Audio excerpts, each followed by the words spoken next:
Magandang gabi, Philippine Air Force. Alamin natin ang magiging lagay at taya ng panahon ngayong gabi ng Sabado, 08 November 2025. Ang minomonitor nating bagyo na si Typhoon Uwan ay huling namataan kaninang hapon sa layong 620 kilometers east of Virac, Catanduanes. Taglay ang hangin na maabot ng 150 km/h mula sa gitna at may pagbugso na umaabot naman ng 185 km/h. Kumikilos ito pakanluran, hilaga kanluran na may bilis na 30 km/h. Ang nasabing bagyo ay patuloy na makakaapekto ngayong gabi, partikular na sa Central Visayas, Eastern Visayas, Dinagat Island, Surigao del Norte at Southern Luzon.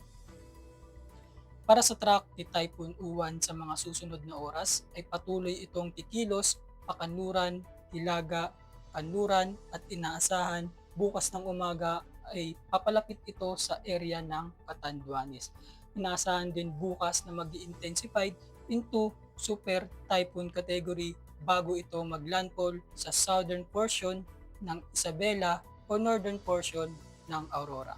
Magta-traverse din ito sa mountainous area ng Northern Luzon at mag-e-emerge sa coastal water ng Pangasinan or La Union Lunes ng umaga. Nakataas naman ang wind signal number 3 sa Catanduanes, eastern portion of Camarines Sur, eastern portion of Albay, northeastern portion of Sorsogon, northeastern portion of Northern Samar.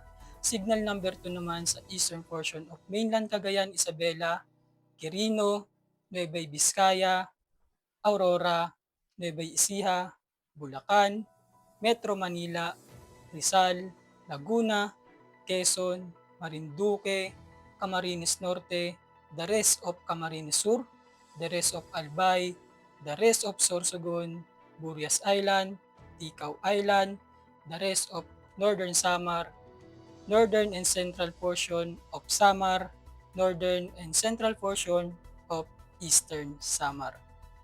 Signal number 1 naman sa natitirang bahagi ng Luzon, Oriental Mindoro, dito sa may Cuyo Island, sa may western section ng Visayas, natitirang bahagi ng Eastern Visayas, Dinagat Island, Surigao del Norte,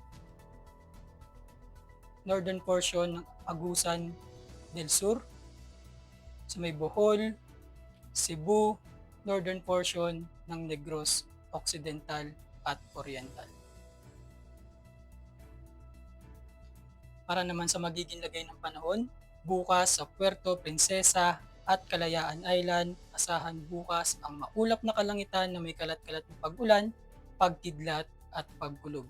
Sa natitirang bahagi ng Luzon, kasama na ang Metro Manila, asahan bukas ang stormy weather, dulot yan ni Typhoon Uwan.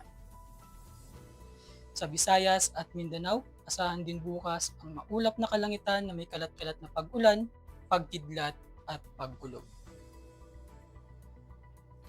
Para sa magiging lagay at taya ng panahon sa loob ng 3 araw simula Lunes hanggang Miyerkules sa Metro Manila, Cavite, Angeles at Lipa, asahan sa Lunes at Martes ang maulap na kalangitan na may kalat-kalat na pag-ulan, pagkidlat at pagkulog. Pagsapit naman ng Miyerkules, asahan na muli ang bahagyang maulap hanggang sa maulap na kalangitan na may mga pulupulong pag-ulan, pagkidlat o pagkulog na madalas sa hapon o gabi.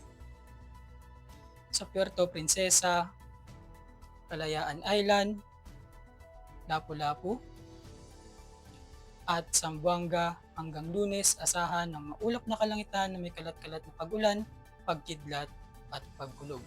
Pagsapit naman ng Martes at Miyerkules, asahan na ang bahagyang maulap hanggang sa maulap na kalangitan na may mga tsansa pa rin ng pulupulong pag-ulan, pagkidlat o pagkulog.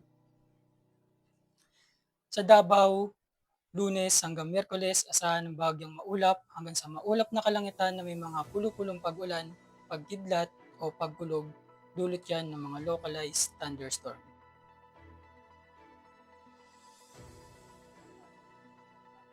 Para sa ating moon illumination, 87% decreasing.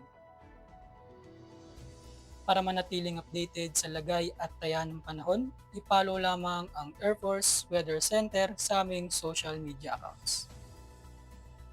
Yun lamang po ang lagay ng panahon ngayong gabi. Sa ngalan ng aming commanding officer na si Colonel Alvin Jan Pugador, PAP GSC, ako si Airman First Class Antonio Emerilli Jr., Weather Forecaster ng Air Force Weather Center. Muli, magandang gabi Philippine Air Force.